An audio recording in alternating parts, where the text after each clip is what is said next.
Welcome to the Hype Pod, where we have real conversations on business, tech, innovation, and culture trends, all from a faith-filled perspective. I'm Maroon, joined as my co-host. Hey, is that what we're going? As usual. I don't know. We're trying to figure out what our roles are. I call myself the disruptor. The disruptor. Yeah. Okay, fantastic. But today on the podcast, we're excited to welcome Squint. He's a Bay Area-based visual composer whose lens has captured icons from Michael Jordan to Coldplay, DeAngelo to Steph Curry. He's directed films, shot major campaigns, and curated gallery shows. He is a creative who works at the intersection of music, sports, and technology. He has actually rooted in Palo Alto, so we're really excited to welcome Squint Local boy. Yeah, I'm home. to the podcast. Welcome, Yes. Squint. Thank you. Yeah. I'm gonna put that on my resume. Yeah, that's a good like one. that. Can I like just that. say, this was an abbreviated version. Your resume is deep. Like, you might be one of the most humble guys with the deepest resume. Can I just say, Yeah. Khris, how excited Arun is for today's podcast? He won't say it, but he is very, I very am excited. Very, very, very excited. You have shot with and worked with some of my favorite people in sports and entertainment. I mean, probably some of the coolest stories. I don't know. I would like to ask about all that, but I think we should start with kind of your story, where you Yeah. came from. You started in Palo Alto. And I want to hear a little bit about your journey. Yeah, well, I'm a product of Palo Alto, so I love this city. It's where I got my roots. Like, my mom went to school here. My grandmother moved here. I don't want to date her, but Yeah. we're third generation Palo Alto. And yeah, I mean, I just love this city. And I started my career at 8 years old, working for like a public access channel, which is ironically they moved right down the street. What, in Mountain View or Palo Alto? Well, they moved to the frontage road. Oh. So, but it was cable co-op at the time. Okay. And it was a public access channel, and that's where I initially started, just doing like, from 8 to 18, and I went from like being like just a camera guy to essentially like directing and Wow. producing and being an executive producer of a show and winning awards for it. So, How old are you? 18. 18 well, years old. I started at 8, and so Yeah. every single week on Tuesdays and sometimes Thursdays, I was doing that Wow. for 10 years straight. That's amazing. Yeah, Crazy. yeah. That's But cool. what got you started in like film, photography? I mean, I would always like say like my mother, because she always had us around like photos and things of that nature. But I think I picked up just a love for it, just really being in that space. Like seeing that. Like, I always loved shots, and I think like at the age of like 10, I started actually in cinematography. So that was like always my dream, and so I was like, I'm going to do this. And then at 12, I told all my friends, like, look, I'm revealing my plan A to you guys. And so I did cinematography, and then always had like photography in the background. And so it kind of like merged the two, Yeah. And so, yeah. But you told me, like, you were telling me that you had a lot of people tell you can't do this, but that kind of drove you to want to do that. And you locked in and you said, this is my calling and I'm going to hold true like the entire time. Well, it's interesting. I think when people just don't understand what it is, it's like trying to explain the internet, or trying to explain like where. I saw like a podcast where they're talking about like your parents say like, don't get in the car with strangers, but then we have like Uber and Lyft, or like, Exactly. like all these different things. I And think so, about that all the time. Yeah, and so I just I think just because they don't understand, like there's like a running joke that me and my siblings have, like we're going to sue our parents because they told us to stop playing video games, and it's like people are making Right, they're millions making of bank dollars, right now. So I encourage my kids to play. Yeah. Best dad ever. Yeah, yeah. But yeah, and I just think it's important to understand, like, sometimes people just don't know. Yeah. And when you're locked in on something, like, I really love this craft. Like, sometimes like I get emotional just thinking I'm contributing to this art form, or just like I geek out all the time. Like, especially at church, I see people with different cameras. And I'm like, oh my gosh, like, That's do they, cool camera. like, yeah, exactly.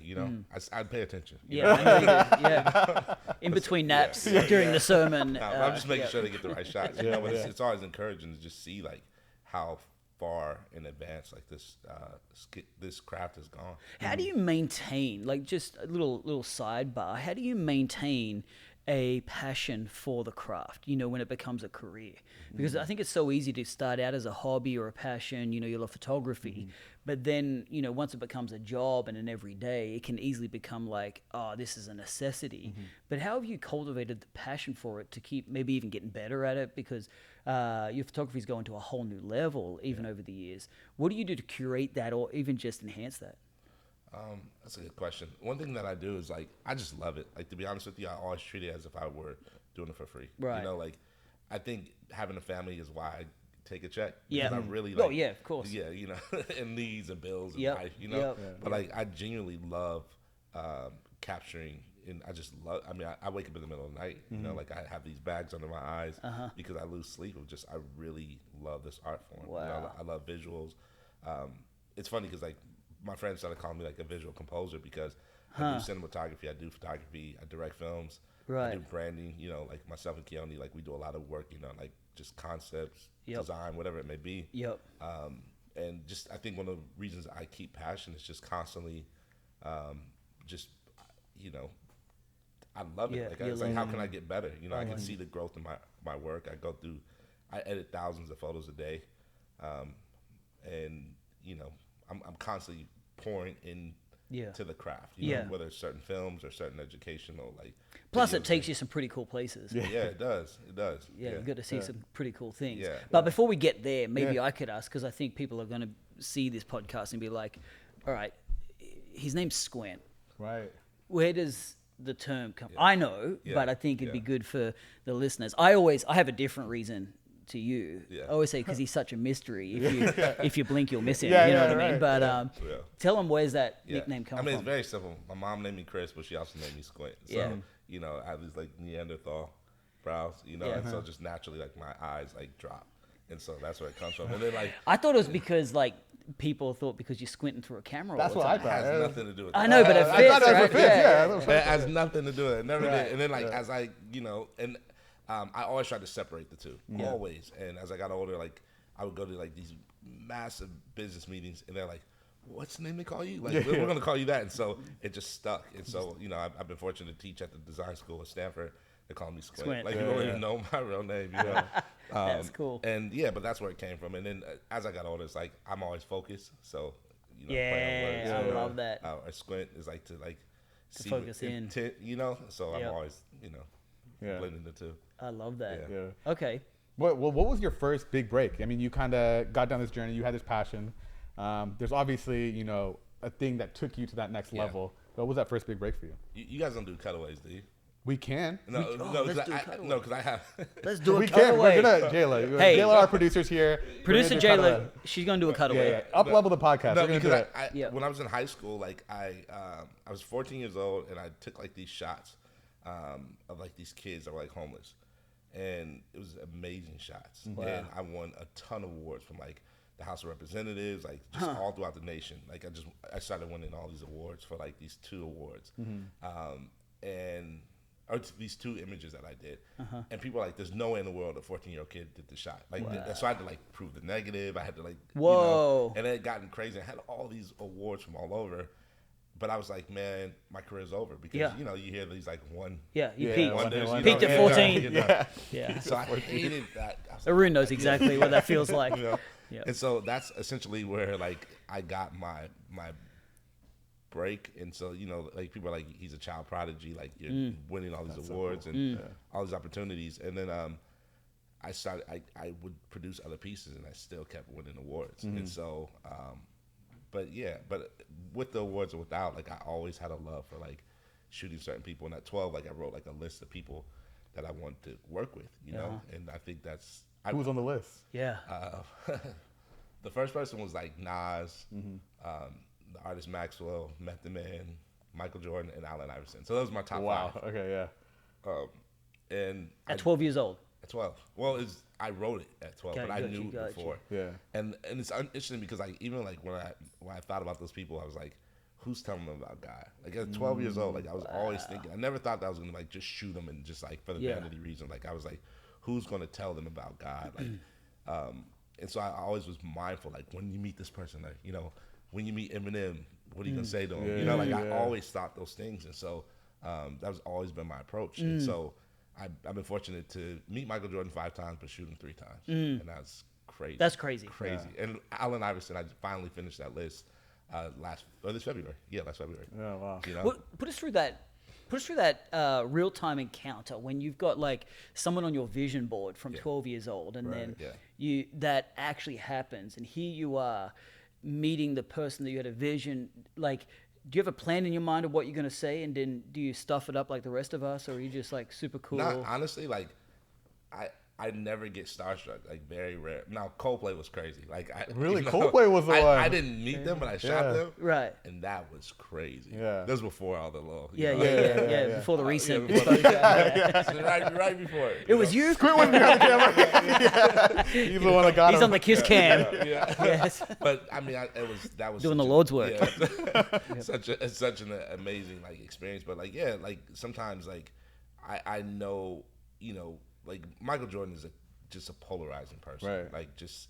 What do you mean? Like when he comes into the room, it's like Aura. you're screaming. Yeah. That's Michael Jordan. Like Yeah. And I've had an opportunity. Like the first time I had opportunity to shoot him, I flew to North Was that Carolina. his ranch? Or no, we were in North Carolina. So every single place I've gone, all over. But the first time was like North Carolina, and then like it's like I didn't sleep for 2 days traveling, and then like my MJ wants no photos, so I'm like my camera's on the table, I'm sitting right across from him, and so that never happened. But then later that year I get an opportunity to shoot him, and so it happens, and I could see the work of God, like in that whole space, and so. Yeah, it was crazy. It was crazy. But he, again, like you can't get starstruck because my work, I still have to deliver. And so if I get, lost in the moment, and I've had people on my team like freak out and have to, hey, come back to reality. Like we're here. Like you still have to produce. I think if you have that mentality, it makes it easier. How do you feel like you get along with like these celebrities or people? Do you just like naturally it comes from like a place of charm, or is it just like you relate because you're such a fan of the work they do? I will argue with these people. Okay, so you I just will argue with these people. I've yelled at. I've gone. Like because like I'm very passionate about certain things, and so like I was a huge Michael Jordan fan, so no one's gonna ever debate me. Like all my kids know, like Michael Jordan is the greatest. If you have LeBron jerseys, like tuck them under the bed. But like I'm very passionate about like what I believe in and what I stand for, and so.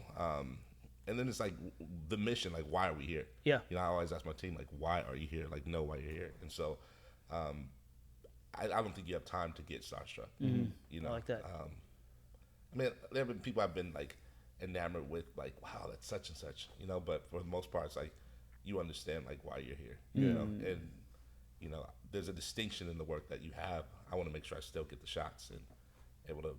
Bring something home. I like that. Yeah. And one thing really cool that he mentioned just now was that the key thing that you're looking for is like that evangelism. Like you want to tell these people about God. I'm just curious where that comes from because you mentioned your mom a little bit, but like where does that come from? That kind of core like attribute that you have about evangelism. You're not making me cry, so we're not gonna do that. Hey, we need it for the views, the clicks. Just cut it. Cut away. We'll cut away. No, but man, my mom used to do some of the craziest stuff. Like I remember one time. She got in a car accident, and there's like a lot of anxiety, So I'm in the hospital with her, and I'm like, man, we're in the emergency room, and she's like witnessing to the lady in the other bed. And I'm like, Mom, like, make sure you're okay.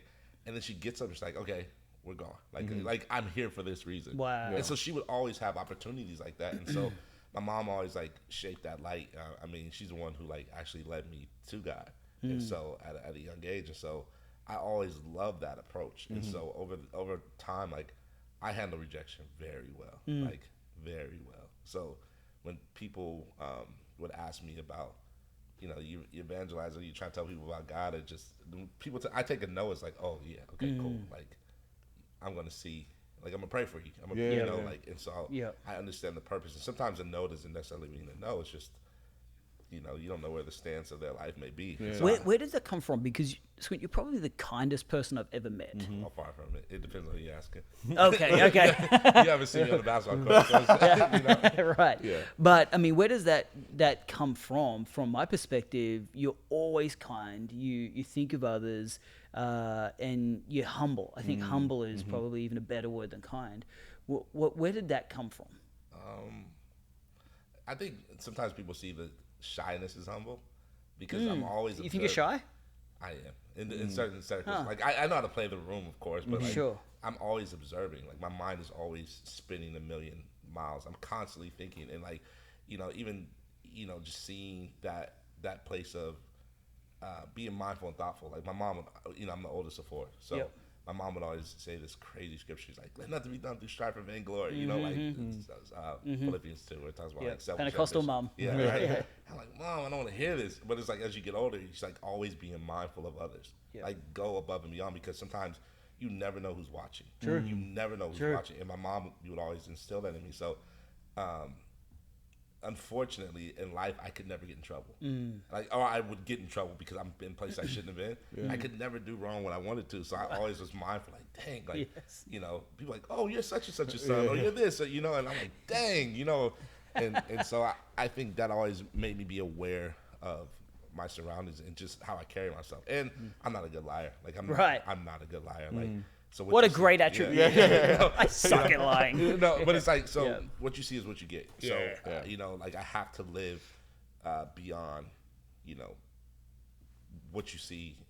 I'm not good at public perception. Like, I have to have the consistent see. And, and that's where I think that comes from, you know? Yeah. I actually have a question for both of you guys, just on the topic of evangelism. Like, how do you approach it when you see somebody? Let's say you're, you know, on a plane next to a celebrity. I think you've told a story before where you've kind of been next to somebody. Like, how do you approach that? Do you want to share it any moment you get? Because I'll bring an example of my mom. Any chance she gets, she's sharing the word of God. Like she is sharing it, which to the point where people avoid taking trains because they know my mom's gonna be on the train. You know, there. So like, I just like, what is that balance? Like, how do you? Mom, what train are you taking? I'll get a later one.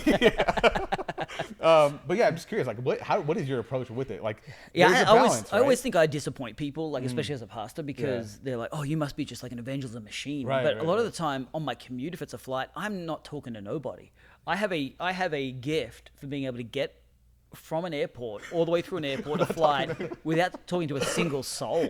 And, you know, I think sometimes it's my recovery time, except if I recognize them as a celebrity. Because then I'm trying to be like, yo, hey, this could be the only opportunity. And what chain reaction? I always have this, I don't know what it's like for you though, like I see beyond a lot of the time their celebrity, and I see someone who's lost. I really do. And I'm like, man, imagine the influence you could have in this life if it was for God or something purposeful. I don't know. Yeah. No, I love that. I mean, my approach is like very similar, where it's like I have an evident talent. So it's easy for me to maneuver and show like, oh, I work with such and such, you know, like, and sometimes when I tell people who I work with, sometimes it feels like I'm lying, because most people are either like sports photography or fashion or this, and you're across all of it. You know, like I had a really good mentor early on where he's like, I don't care about your portfolio, can you shoot?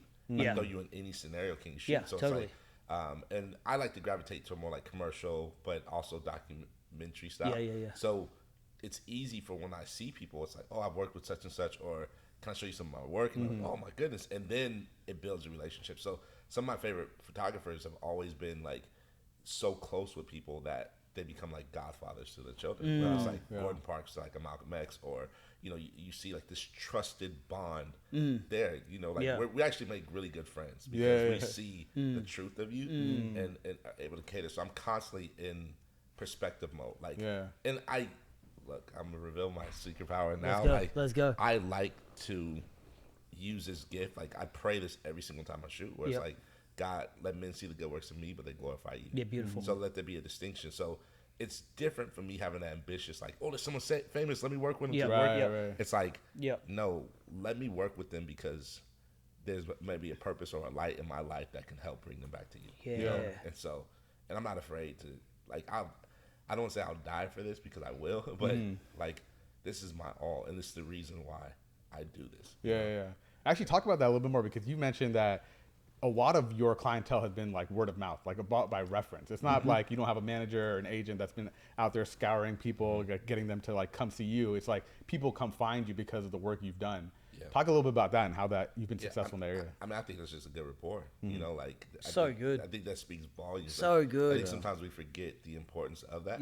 Like even the way I found you, like, you know, my friends and close, they knew where we were in search and looking, and so they're like, this guy's, like, the way they were describing you and just the transparency, it's like, okay, you get around. And then, like, one thing I love about you is, like, you're such a visionary. But I think it's the way it's got to be, right? I mean, I think if you have to sell yourself, almost like that idea of selling feels like I'm trying to just select the best parts and present that. But if someone has an experience with a service or a person or even a friendship, that should speak for itself. Your reputation should go before you. Yeah. And you know, all my friends moved to like LA when we first started college, or went to New York.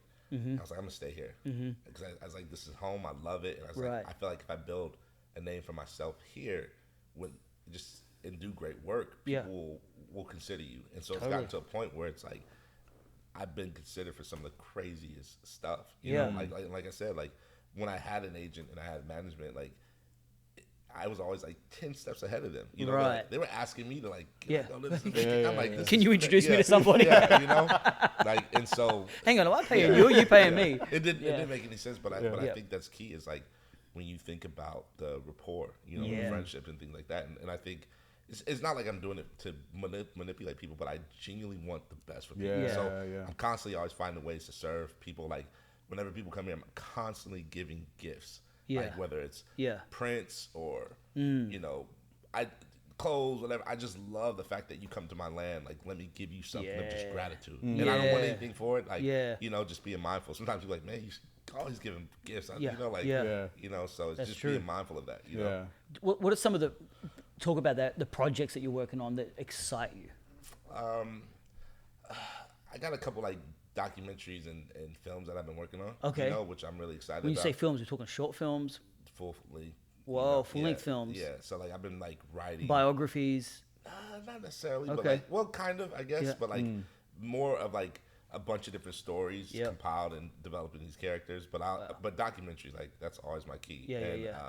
I got a couple. I have to tell you off camera, but like I have a couple great ideas that I'm thinking about doing because I'm building a production house to be able to have. Yeah, you've been building this for a minute now. Yeah. Can you tell us a little bit about the production house? Well, essentially, is like to be able to have the bandwidth because I you know, traveling with family. Have people come to you. Yeah, it's easier, and I've learned like this is like perfect for hype. This is what I'm going to share. But it's like everyone that I've noticed in New York was trying to go to LA. Everyone from LA was trying to come to Silicon Valley. Yes. So you see this thing and you know, and so I think it's always key. It's like this is the beginning of the river. You know, like the best. And so I'm being mindful of that where everyone's trying to travel. There's so much great content and things coming out of the Bay Area. Yes. You know?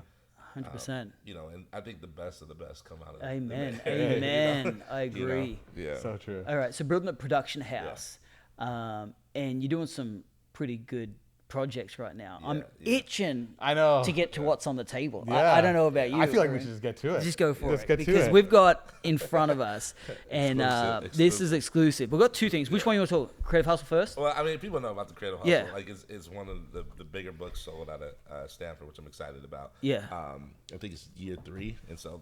We'll talk about it a little bit. Yeah, so talk the about audience it. might not know about it. Yeah, well, initially what it started Here's as... the cutaway. Yeah. Oh, Yeah. nice. Oh. But initially what it started as a class, and the class kept getting big, and people from all over the world were coming to it, and, you know, my good friend Sam Seidel and Tunde Sabomahim, which are really close friends of mine, I was one of the, you know, helping with the class, and they're like, Stanford approached about doing a book. It's like, I don't want to be in no book. Like, you know, like it's very hard for me to be in front because I work with so many people that have fame, so I understand what attention does if you're not ready. But it was such a great response, and you know, we did this book, and you know, me being kind of a control freak, I was like, well, who's doing the photos? They're like, I wanted to ask you, you know, I was like, look, let's work on it, and then you know, we were able to formulate the team to be able to do the design, and so essentially, it's like Instagram in a book, and those books are flying. And so. I know there's like a Hong Kong tour coming up. Let's go. Which is like kind of exclusive. And then, so if you see the photos of me in the book, I'm like hiding, you know, see much of my face. Cowering behind something. Before we get to this, I want to ask really quickly about that. He might, like you just said it, humility. He was talking about pre-show on this high pod. He was like, I don't know why I should be coming on the high pod. I'm like, man, this guy has so much wisdom, so much knowledge. But you mentioned something. You understand what it means to kind of take a step back and be in the background while, you know, fame and attention are the people. Which is kind of like ironic because it's a behind the camera. Right. You know, looking at the world through that lens. Right. And you're putting everyone else in front. Yeah. And showing their story. Yeah. And I mean, honestly, like, I feel like God gave me this perspective. So it's something that I like hold with a high, like, reverence. And, and I'm grateful, you know, like my dream as a kid was like I was telling you, like, you see like running rivers of water and valleys with scriptures on the bottom. Like that was my dream. Like that, if I would have done that, I'm good. Yeah.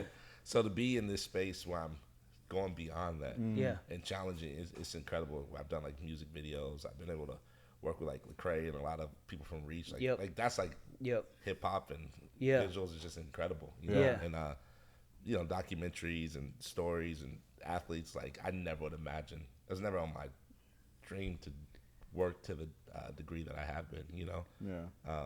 But yeah, I mean that's.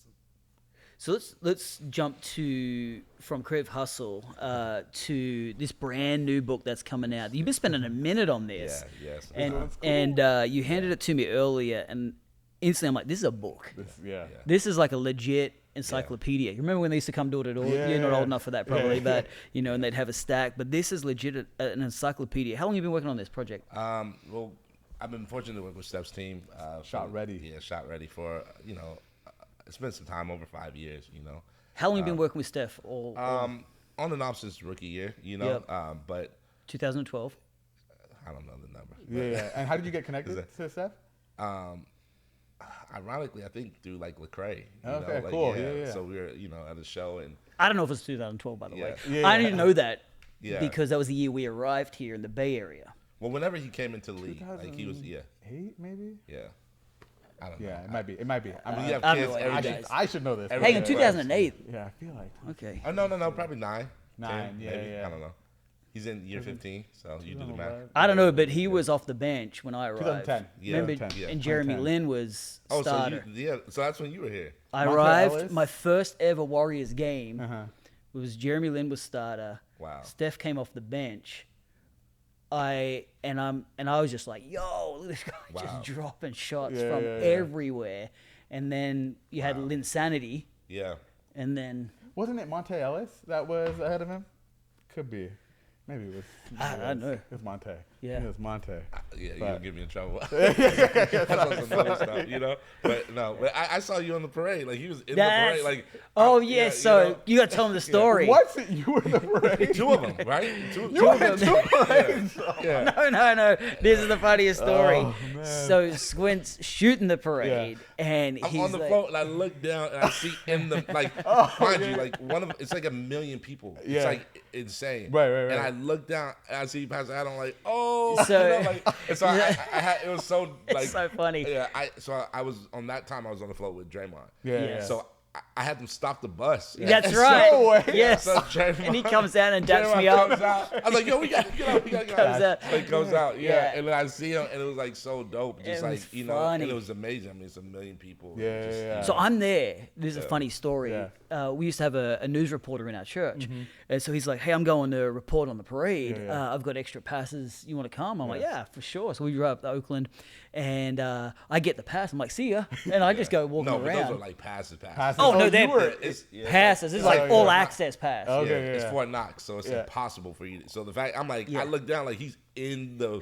I'm like, in the parade. Yeah, 1 year, like. So it's in between buses. He's on the road in the middle, and I'm like, by yourself. Yes, dude. I was just wandering around. I'm just wandering around. I'm like, Squint, what's up? He's like, yo. It was so crazy, it was you know? awesome. And we did it 2 years. Yeah. You should have just gone on the bus. You should just walk back up with him. No, he had a better pass. I had a better. I was on the Oh, you were on the street. street. People were taking photos of me. Yo. I'm like, He gets to see everyone. literally, you know? people would come up and like, Yeah. who are you? Can I get a photo? I'm like, yeah. Yeah. And I'm telling you, like, the parades are some of the best experiences I've ever, like, and I'm like, They're it's insane. It's 1 million people, and Yeah. then like the last year that we won, I'm on Steph's float, which was Oh, that Yes. must have been was a unreal. dream. Yeah. And I mean, mind you, he's like MVP. Yeah. And Steph is so thoughtful. That's why I think like when people see in this book, they're gonna see how much he really cares. Yeah. And how sincere he is, because Yeah. like he's, like he did like some of the greatest stuff where he's like, hey, pick a trophy. You want to take a picture with the trophy, right? Right. Or he's like, not even take a picture. He's like, you want to hold the trophy. Yeah. And he's like, this is my favorite one if you want. So he'll open that door for you to be able to do that. And then like we're on the float, and like my kids were in the parade, so they were like just enjoying it.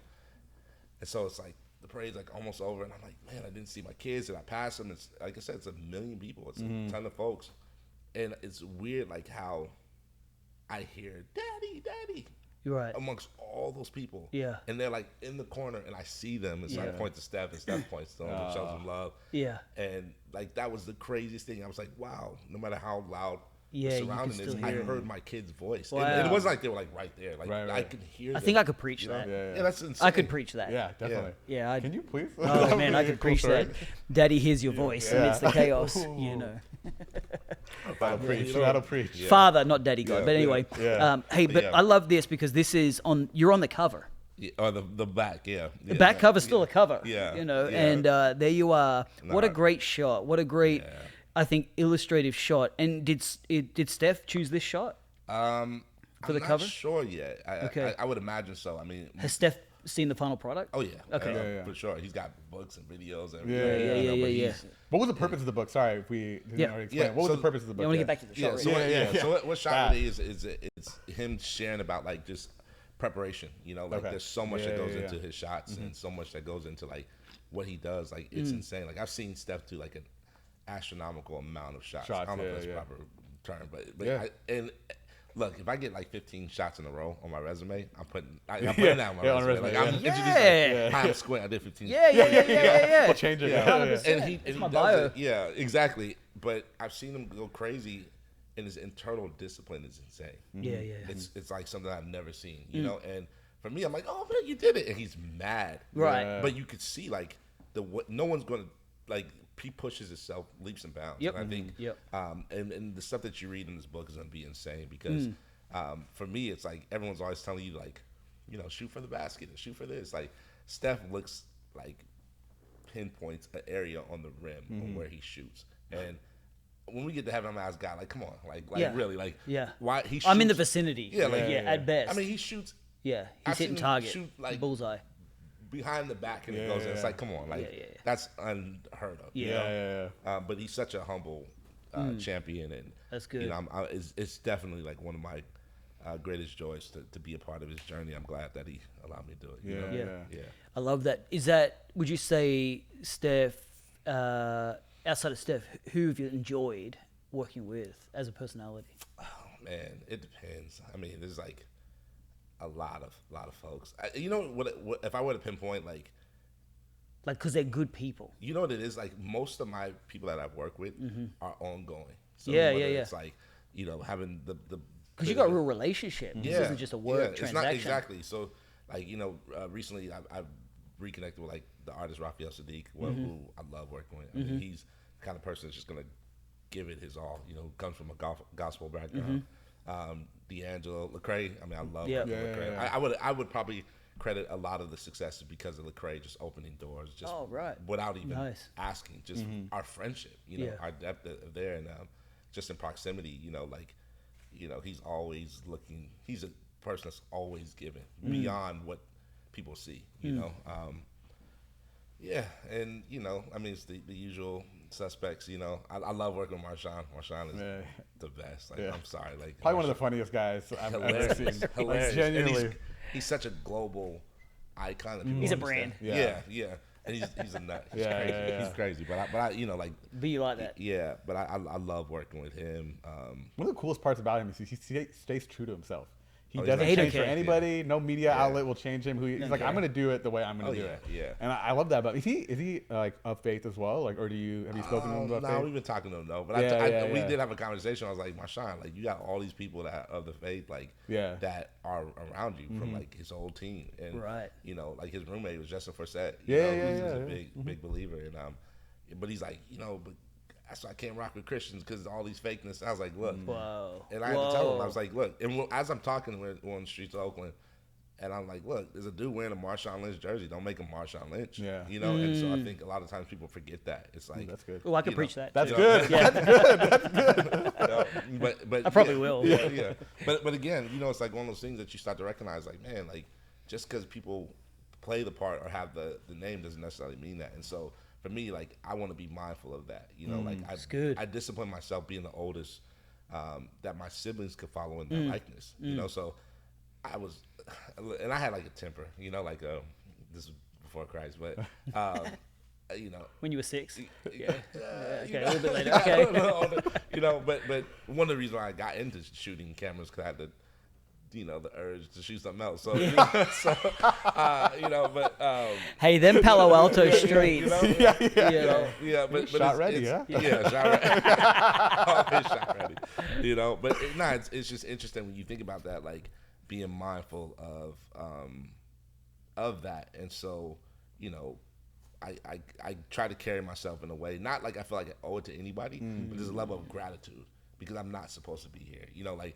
And if I know what my life would have been like without God. Sure. And so this is something I've dedicated and devoted my life to doing. So when he gives me an opportunity to capture and tell these stories, it's such a beautiful opportunity. But understanding that it's not for my vanity. Like it's like one of the reasons why I go by a nickname, because if ever I feel like I get bigger than what I should, I can kill that person off and still be who I am. Wow. So it's been some work on that, but Wow.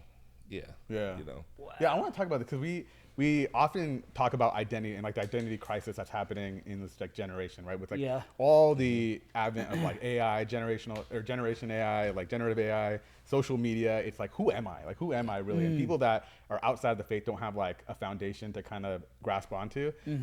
You actually have the task of capturing celebrities' identities, right? And like putting that out for people to see. And like you have a very distinct identity. We were talking about it before about you want to capture them in their most candid, authentic moment. Talk a little bit about identity, and both of you guys actually, about like this crisis that we're seeing now and how we can be a little bit more true and how faith contributes to that. I mean, I think you'd be a better example because you deal with so many different people from all over the world, Well, I mean, I think what I noticed about, as I was just flipping through even Shot Ready, just the distinct way you capture, and we're talking about it before, that you capture such a candid moment that it tells the story. Like you begin to see that person. And I feel like there is different elements of people that you can speak to or you can pull out of people. My job is to pull things out of people that is their true self. Because I think what we live in is we live in a world that is projection based. Everything social media, we project. Even when we meet people, we project. We put on a personality. We put on a persona that we want people to see because we're insecure about who we really are. But I think there's something about, even in your photography, that when you capture somebody and then they see themselves for who they are and they like it, that's nice. That's nice. And that's my job, is to pull something out of somebody and they like it. Because there is nothing more attractive to yourself than your true self and the beautiful version of it. And I think if we could just get unafraid of people, if we could get unafraid of what opinions people might have, and embrace that true identity, I think that's where the gold is. I think that's exactly what people are longing for. Can you give us a look? Because actually this series is probably a good example of that, exactly. But like maybe give our audience who maybe isn't attending Black Church out there a little like subset of like, how do you actually solve that problem? I think it's we're so busy in our head. The series is I'm overthinking, and it's a really play on the word of overthinking. We run scenarios, we run plays in our mind. We're always thinking of conversations, rehashing conversations, and before we know it, our minds are never giving us rest. We're never at peace. And whether you call it stress, whether you call it anxiety, whatever you call it, you may just label it something inoculative, like I'm just overthinking. But really what it is it's a battlefield, a spiritual battlefield in your mind that you have to get victory over. Otherwise it will determine your actions. Before you know it, what somebody said, you've played it 30 times and now it's what they think of you. When it could have been something so innocent, but you've put it on. What we're going to get to by the end of the series is, how do we have the mind of Christ? That's the goal. How do we take that victory mindset, selflessness, all the things that Christ did, and we, in 1 Corinthians, it says we have the mind of Christ. So you can choose that flesh, carnal mind, or you can choose your victorious spiritual Christ mind. That's when we begin to operate in our true power. And I just think that's there's something freeing about that. When you see somebody operating in their humble, and I think, Khris, you are a picture of this. I know you don't like me saying that, but when you're not trying to flex, there is, I think people in your position would be flexing all day long on who they know and what they got access to, but there is like this humility to be like, I know who I am.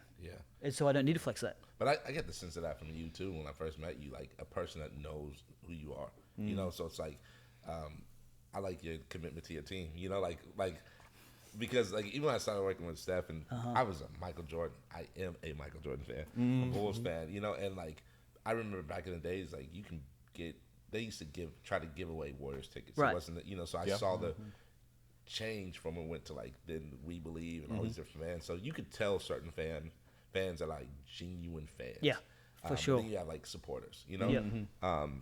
And you know, I had to be honest with them. It's like, look, you might see some stuff on me just promoting Michael Jordan because I love, and it wasn't that I loved Michael Jordan. I think I loved the way the story was, the brand, the idea, and what he represented.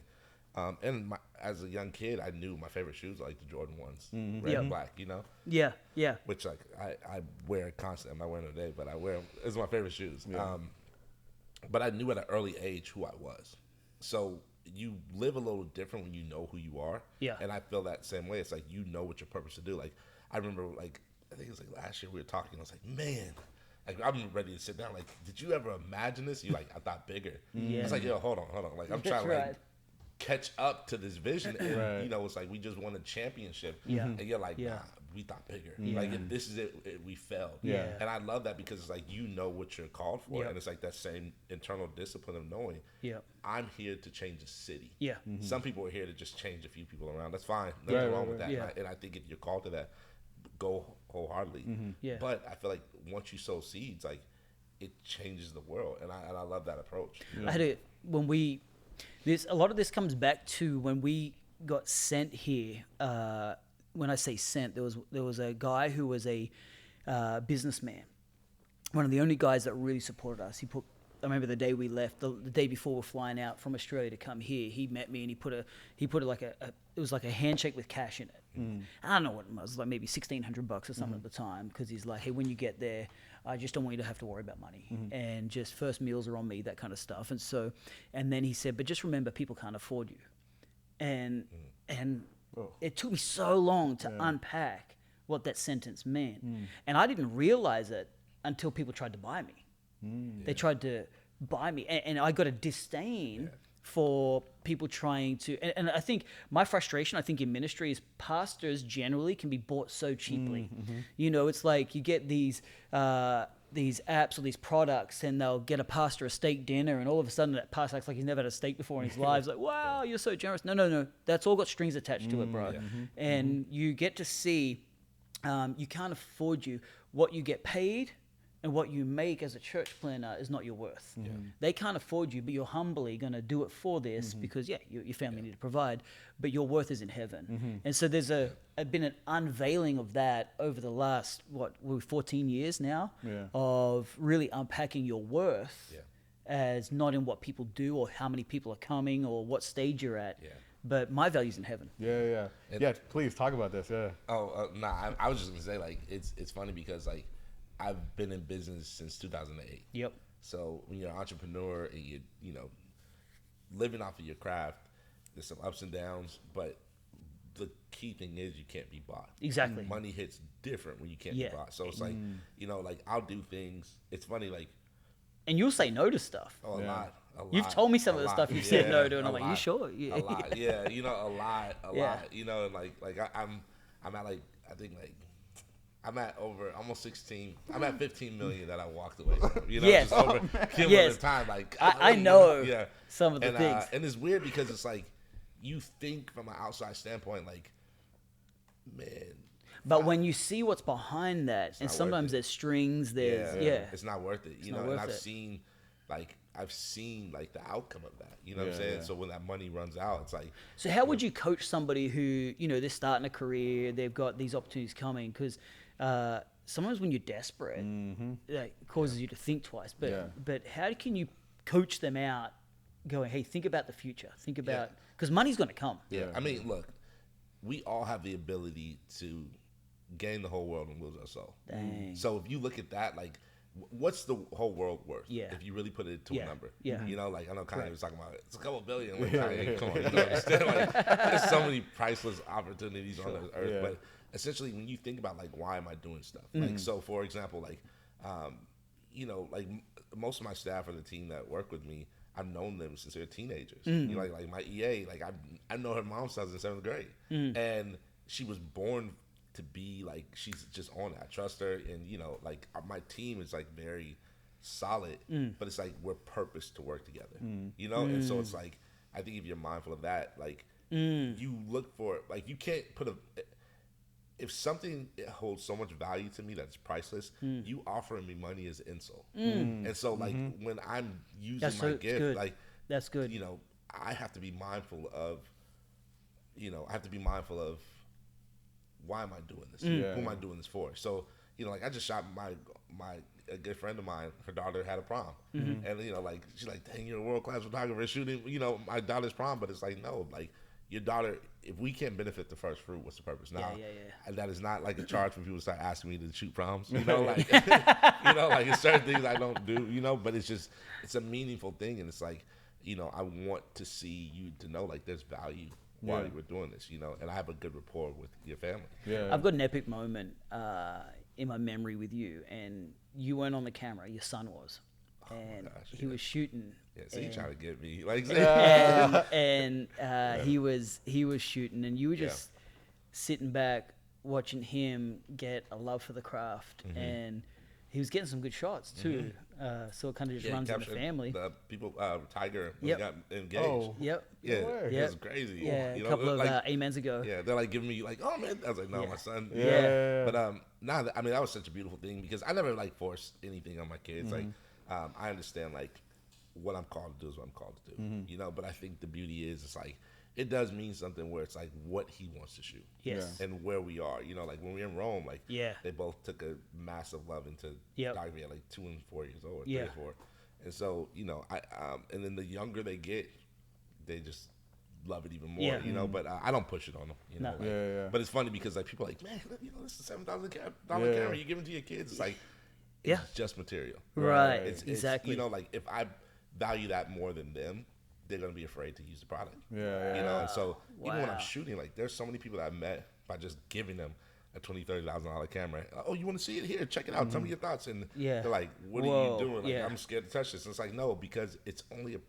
It's a tool, And if we don't use it and we put it on this pedestal, we're not going to produce what it's set out to do. And I think we do that with our gifts, where it's like, you're the pastor, there's reverence there. But it's like, no, like I love you because I love your faith. Yes. I love your transparency. I love your honesty, and you allow us to grow with you. Exactly. You know, versus like, you know, like, so when you, like, I remember you said something we went out to eat years ago, and you're like, man, I'm trying to buy something. Before you had bought a house or anything. You're like, I want to get something. And I felt that same pain, because it's like, you know, we're trying to get a bigger house, and you know, kids have expanded, and I was like, man, but I was like, I saw the look on your face, but I also saw the sacrifice. And so now when I look at where you've gone, people don't see that sacrifice. They don't see it. Like, you giving your all for us is different. It's different. Yeah, that's so good. No, I mean, Steph talks about all the time. It's like the stuff that happens behind the scenes. Like, people see the threes that are made. You see the church that's built, but then you don't really see the time spent, the sacrifices that go into like actually getting to that moment. I think it's really powerful. And one thing that we touched on right now is identity, but then something really interesting is something that you said about legacy, and like how you think about, you know, legacy and what you want to leave here. You need to touch a little bit about that and what people should kind of think about when they think about legacy. Like when I die, or well, however you think about, you know, legacy. Like, what do you want? Like, you know, we're not here no more. No, but but I mean, honestly, essentially, like when I think about legacy, it's like, you know, there's some people that, like I learned at an early age. Like, I don't want to say early. I say like in my 20s. I'm not like 80 yet, but I'm saying it like such a crazy, you know. But I remember like being like, man, you spend so much time trying to impress people and it never works. But the people that, and you spend money, resources, but the people that you don't, that the people that give you the least impact you the most. Whether it's a grandmother, like my grandmother has given me so much. Like even like when I came to the knowledge of what God was, I immediately started praying for her and praying for her for decades. And so seeing her come to Christ and change her life like at 66 and what she's become is like, I always introduced her as my miracle girl. And when she came here, she was like, baby, you know, she was so happy. She's like, awesome. This is where, because mind you, we're from Palo Alto. So imagine you find a church like this around the corner from your house where you grew up. Wait, can you touch on that? I think a story that you told us before. But about Palo Alto in general, before you found Vive Church, you were looking for this. Yeah, we had teams and friends, and we would go door to door. You know, we're on Waverly Street. I'm not trying to out certain streets, but you know, like we're in university, we're everywhere, just like trying to tell people of just how good God is. And, you know, we had no agenda. We weren't like, you know, we're just like, man, can we just share with you? You know, post 9/11, we're just like trying to show people, like, man, there's a gratitude. You know, like when you know, if you're ever in love or you want to share, man, I'm so happy about this. Exactly. You know, and people slamming doors in our face. Like I remember, like it was hostile, right? Yeah, extremely. So imagine you come and you find an army, and you're like, what is this going on? Like, where'd this come from? Like you can't even imagine. You can't even think of that. So when you see the magnitude, and it becomes global. I went to Rome and I saw the same people in Rome. As it was like they're speaking a different language, but it's still the identical. You were at the launch. Yeah. It was incredible. Yeah, it was amazing. And we saw people. People were like, I saw a billboard.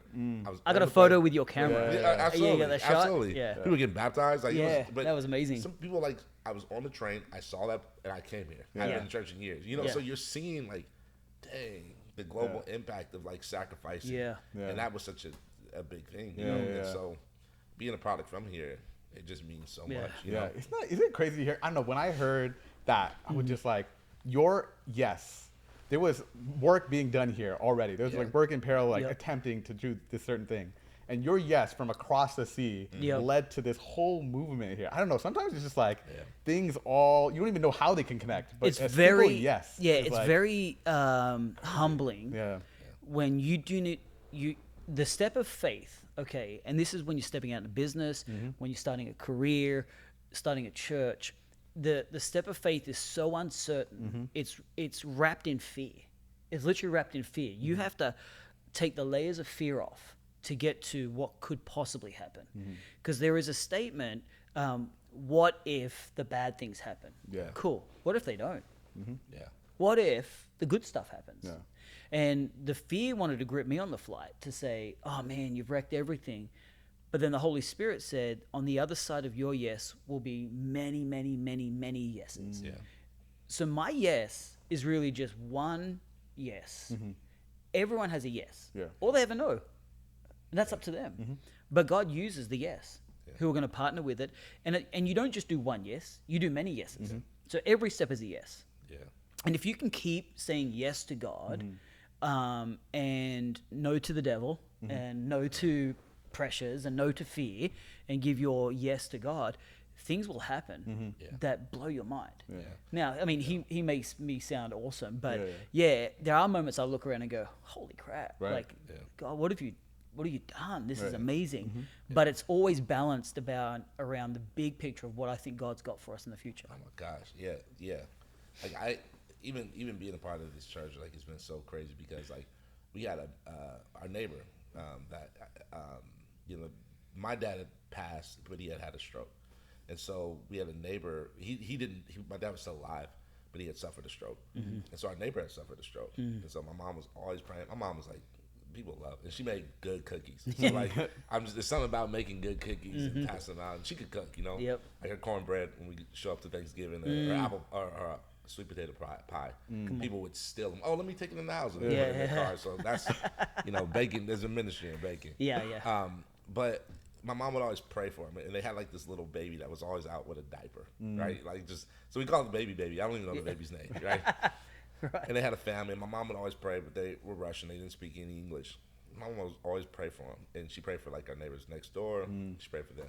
So our neighbors next door are like pastors, right? It's like crazy when you think about, like, what the heck, you know, like. And then so my mom came here to visit, came to Vive to visit, and she's like, we're still sitting next to people, and, you know, introduce, you know, you tell your neighbor, meet your high neighbor, five, you know, high five 15 people, you know. And my mom was like, oh, you see baby. I'm like, huh? And I was like, oh, so they've been going to Vive here for years, serving. I didn't know that. And I was like, that was your neighbor? It's my neighbor. The baby? Wow. The baby. Oh, so mind you, like, gosh. 20 years later, she's an adult, you know? Like, I don't know. It's hilarious. And I'm like, what in the world? Imagine, like, they're at your church. I mean, there's so many people I've seen get baptized. So many people that go to this church that I've been praying for. I'm like, for years. What is going on? You know, like, and that's so crazy. When you think about that, you're like, oh, we're heading in the right direction. Yeah. You know, like you think beyond that. And I think sometimes we get so consumed with the career that we miss the purpose. And I think even the last few years, so many people got laid off. Like your identity isn't based off what you do. Like, that's good. Look, if God was like, never shoot again, I would be happy. Yeah. Like, it's not like I'm going to be like, I don't know. I know what my purpose is. And I can share it. Like, my calling on this earth is to do two things. It's to show people the love of God, but build them to a place that they can love God for themselves. Like, we always get one-sided. We're always thinking like, show them love God. God loves me, but it's like when you have a kid, or it's your child and everything that you've given your whole life to, you want to experience that love. It's not a one-sided thing. You know what I'm saying? So it's so like, good. You know, I see like your daughters are your twins. Yeah. You know, like the twins are your your triplet. You know? The triplets. But it's so wild because it's like they're a reflection of you. Exactly. So why wouldn't you want to have that love? Exactly. Thrown back to you. That's so and good. I think we treat God as like a genie and like you know, and miss the whole point. So it's like I'm trying to build people up to a place, and if this is a gift or whatever it may be, just to allow people to understand. Can I ask you a question? If you were going to articulate impact as you look forward, I mean, it's pretty surreal, all the opportunities you've had, what God's been doing to you, the exposure, all that kind of stuff. And I feel like you're just getting started. Absolutely, I feel that way. Yeah.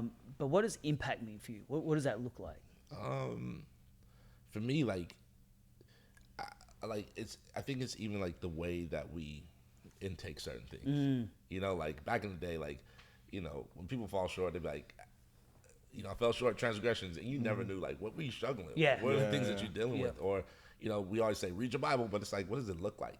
What does the day to day look like? You know, like I knew like, hey, when I get to 30, I'm never going to read my Bible no more because it's going to be on autopilot. You know, like right. It's going, you know, man, golly, it's like. It's like it's a fight, but you understand the purpose of like positioning yourself for doing this, you know. And so it's like I had to prepare, even with this book. It's like I know the magnitude of how it's gonna impact people, you know. What am I gonna do? Am I gonna like have a vanity of it? You know, there's so much gratitude. And I think that's the thing, is like sharing the faith in the process. But I think even for the impact, it's like, you know, we're building. I believe this as a storyteller. That I believe God gave us two things. I think He gave us love, and I think He gave us stories. Because for sure, without that, like when you hear something, what it builds on faith. Even I think in the Bible it talks about when the man was, you know, Jesus tears a hole out of the roof, or they tear the hole out of the roof to get to Jesus. And the friends come in, and then the woman that, you know, touches the hem of his garment, and you know she's like, you know, it says when he went to another city, which is similar to like Palo Alto, you know. There were people with beds and begging to touch the hem. So when they heard the story of that, it gave their faith. And what I'm saying is, I think when you position that and people see more visuals, it's like, wow. You know, like when we hear things that happen in Rome, or, like it's so. And we celebrated our first year of being in Rome. That's right, you did. You know, so we were excited. I brought my mom, my mother, the whole family there. Yeah, absolutely. And I think of that kind of impact, and that's just a fraction of just the excitement of this, you know. So good. No, you talk about that all the time, actually, that your testimony is your story. Like people are sometimes like, how do I evangelize? Like, how do I get it's just your story. It's just your story. And like we talk about, like through this podcast we've talked about it. It's like, how do you showcase God through yourself, through your work, right? Talk a little bit more about that before we close the podcast. But like everybody out here is in the professional space that's listening to this. It's like, how do I do that? I'm not in church. I'm maybe behind my computer. I'm doing some finance. But how do I do that? Well, I think when you're going to get tripped up is if you see yourself as a main character. Yes, that's good. I think the best way to tell a story is you're a spectator of your story and what God's done. I like the gospel writers. Matthew, Mark, Luke, John, they were storytellers. They told the story of Jesus, what they witnessed, what they saw. I'm glad that's the first documentaries we have that documented Jesus's journey. And I think that if you could picture yourself as a supporting cast member, you'll tell the story way better. You won't make it about you. You'll make it about Christ and what He did to you and your experience of Christ. And so I think that there's so much pressure if you've got to build yourself up to be the main guy. But if you can just tell your story as a part of the story, man, I think that's the key. No, and I love that, because like even when I tell people like, where do you start? I like to tell them to start with John, because John had a relationship. There's depth there. Versus Luke is more a historian. I like Luke because the way he writes is like very. I'm a historian by nature. Like if you see like my archives, He's a documenter. Yeah, he's documentary. But he's doing it for the future. Exactly. So it's like for me, like I constantly, even when I like write in my notebooks, I always think like if I die and someone finds this, they want to read that.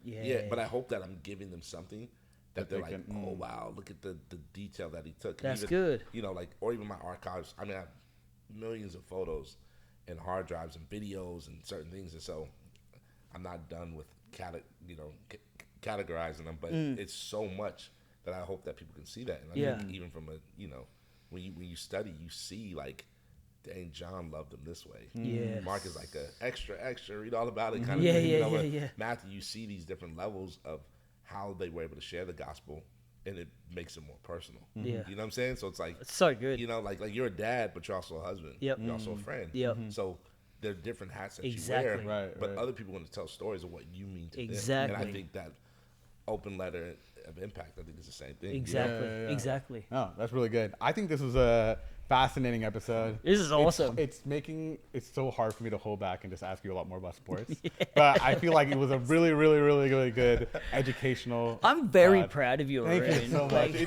I've been holding my breath almost. Don't say it. Last question. Get ready for the off-camera conversation. No, this is dope. Like, I'm taking me out for dinner. Let's do it. Yeah, this is great. I mean, I'm like. And Squint's a fan of Hype Pod. I know.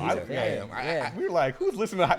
Squint's listening. But I'm just gonna say it was 92 degrees. I had my hoodie on. Did I tell you? Yeah. I had my Hype hoodie on. I was like, oh, it's 92 degrees. So I was like, let's be mindful. Yeah. But I had it on everything. Let's go. It is a little warm in here. We gotta get. We're saving costs. Well, no. But it's church funds, I think it's but I was ready to be hyped out. It's true. Could I ask you before we hop off what are your thoughts on Hype Network in general, and kind of like how you see it and the impact it could have in the community? I mean, I've been to the Hype sessions. It's incredible, like on how it meets. Because I think what happens is like people don't understand where like people think like I read in my Bible, I tell people about the gospel, I must be a pastor, or they don't know their place, and it's like.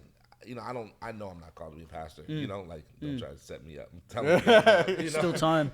He's gonna bring it out of you. That's what he does. He does. He does. But the thing is, I know that wherever you are, like my dad used to do something I used to hate it on Sundays. Like he would go up, and my mom was like a minister. Like my dad would always walk up and do the altar call. I was like, man, you're not saved enough. Like, come on, like what are you doing? Like he would always go up there. And I used to get embarrassed by it, and I used to get upset. And one day my mom was like, why do you keep going up there? And he's like, my dad was big in stature, he's 6'4". He's like, because I'm a big person, he played football. And he's like 6'4", stocky guy. And he's like, if I have the courage to go up there, it might make people feel comfortable to go up there. So by me sacrificing going up there for the shame and everything, I hope that it could bring people to come in. And he would always go. So cool. And I was like, dang. That's and so so cool. then I built up the courage to go up there one time because I knew why he was doing it. So what was once embarrassing became so much admiration and love. And I saw like, dang, that's such a selfless act. And we, sometimes we have pride, like, no, I ain't going up there. I've been here. It's like, no, like he's doing this with hopes that someone else that might be struggling to come up here. That's good. You know what I'm saying? So when I think about even with Hype Network and the Hype community, the thing that I love, I've seen so many great entrepreneurs and businessmen and women from all over the world saying, hey, I can switch my career because I understand the purpose of it. Beautiful. I can move to another country to meet with these people because I understand the purpose of it. And it's a sacrifice. It might be embarrassing to leave from a high position to do X, Y, Z, but the mission is more important. Beautiful. And I've seen that so much within the community. And so it's a global community. It's not like just a local Silicon Valley. It's a global impact, and I've been able to see it firsthand. I love that so much, and I think that's a good summary for this podcast and kind of Hype Network in general. Is like that mindset that you have and that you live out is actually the mindset of a lot of the people that we have in our network. And I think that's like why it's so important to gather that together, is to grow that mindset stronger, because you can kind of fall into the ways of the world and fame and money start to take over and build like what your focus becomes, but really your purpose is in Christ. And so I think it's really beautiful. Thank you for coming on the podcast. Thanks, brother. I really appreciate it. This is awesome. If this is your first time listening, please share this episode, like, comment, subscribe, and tell us what you love about Hype Network, Hype Pod. And get shot ready. Ooh, and if you love Steph Curry, if you love Squint, get get this book. Get shot ready. And we'll catch you in the next episode. Cheers, guys. God bless.